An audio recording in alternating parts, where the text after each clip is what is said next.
എല്ലാവർക്കും നമസ്കാരം. നിങ്ങളുടെ വാക്കുകൾക്ക് ഈ ലോകത്തെ തന്നെ മാറ്റിമറിക്കാൻ കഴിയുമെന്ന് എപ്പോഴെങ്കിലും തോന്നിയിട്ടുണ്ടോ?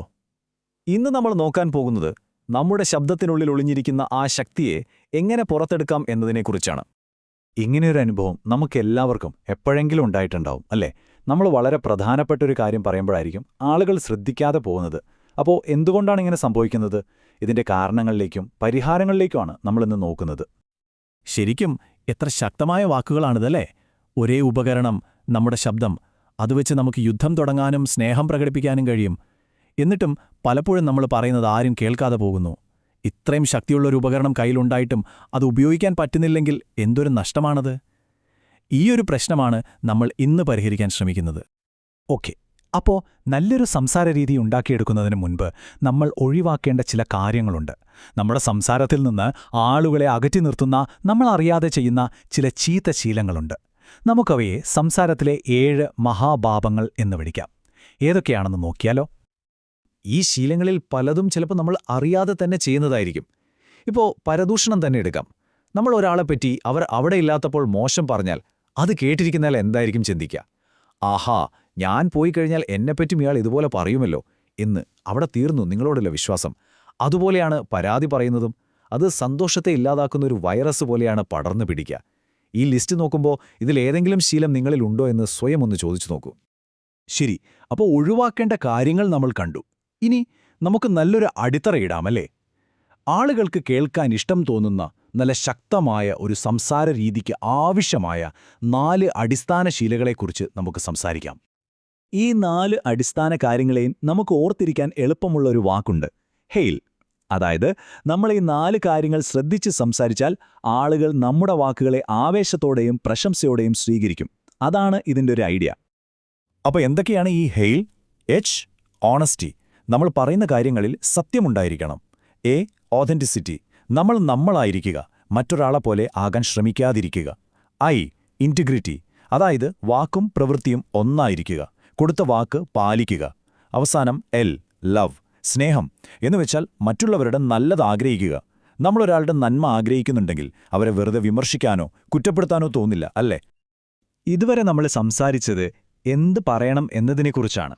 ഇനി നമ്മൾ നോക്കാൻ പോകുന്നത് എങ്ങനെ പറയണം എന്നതിനെക്കുറിച്ചാണ്. നമ്മുടെ ശബ്ദം ശരിക്കും ഒരു സംഗീതോപകരണം പോലെയാണ്. പക്ഷെ പ്രശ്നം എന്താണെന്ന് വെച്ചാൽ നമ്മളിൽ മിക്കവർക്കും ഇതെങ്ങനെ ശരിയായി ഉപയോഗിക്കണമെന്ന് ആരും പഠിപ്പിച്ചു തന്നിട്ടില്ല. അപ്പോൾ നമുക്ക് ആ ടൂൾ ബോക്സ് ഒന്ന് തുറന്നു നോക്കിയാലോ? അതിലാദ്യത്തെ ടൂളാണ് രജിസ്റ്റർ. അതായത് നമ്മുടെ ശബ്ദം എവിടെ നിന്നാണ് വരുന്നത്. ചിലർ മൂക്കിൽ നിന്ന് സംസാരിക്കും, ചിലർ തൊണ്ടയിൽ നിന്ന്. എന്നാൽ നെഞ്ചിൽ നിന്ന് വരുന്ന ശബ്ദത്തിന് ഒരു പ്രത്യേക ഗാംഭീര്യമുണ്ട്, ഒരു ആഴമുണ്ട്. അതുകൊണ്ടാണ് നമ്മൾ രാഷ്ട്രീയക്കാരെയും നേതാക്കളെയും ഒക്കെ കേൾക്കുമ്പോൾ അവരുടെ ശബ്ദത്തിനൊരു പവർ ഫീൽ ചെയ്യുന്നത്. അവർ ഈ ടെക്നിക്ക് ഉപയോഗിക്കുന്നതുകൊണ്ടാണ്. അടുത്തത് ടിംബർ.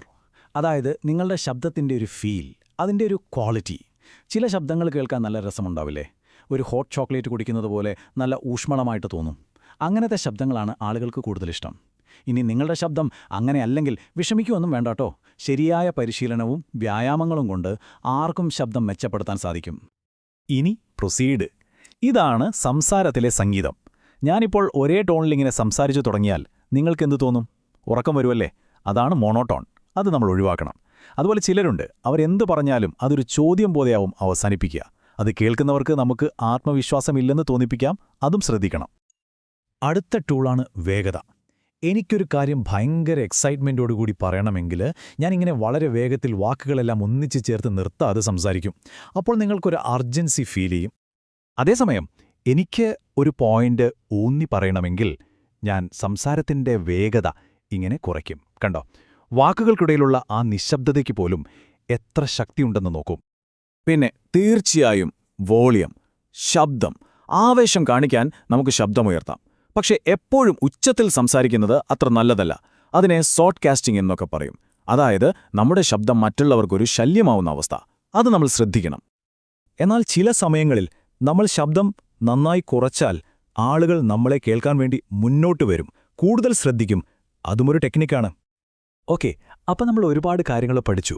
പക്ഷേ ഈ തിയറിയൊക്കെ അറിഞ്ഞിട്ട് മാത്രം കാര്യമില്ലല്ലോ. ഇതെങ്ങനെ ജീവിതത്തിൽ പ്രാവർത്തികമാക്കും? അതാണ് പ്രധാനം. ബോധപൂർവം സംസാരിക്കുക, അത് തന്നെയാണ് നമ്മുടെ ലക്ഷ്യം.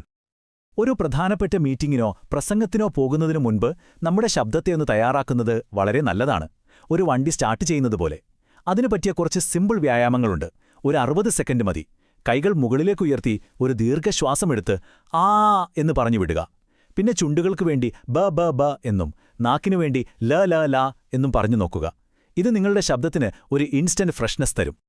സത്യം പറഞ്ഞാൽ നമ്മൾ ജീവിക്കുന്നത് ബഹളങ്ങൾ നിറഞ്ഞ ഒരു ലോകത്താണ്.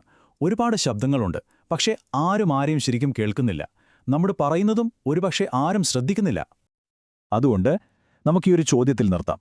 ഒന്ന് ആലോചിച്ചു നോക്കൂ. നമ്മളെല്ലാവരും ബോധപൂർവം ശബ്ദങ്ങളുണ്ടാക്കുകയും അതുപോലെ ക്ഷമയോടെ മറ്റുള്ളവരെ കേൾക്കുകയും ചെയ്തിരുന്നെങ്കിൽ ഈ ലോകം എത്രമാത്രം മെച്ചപ്പെട്ടേനെ. പരസ്പരം മനസ്സിലാക്കുന്നൊരു ലോകം, അത് ശരിക്കും നമ്മളെല്ലാവരും ആഗ്രഹിക്കേണ്ട ഒന്നല്ലേ? നന്ദി.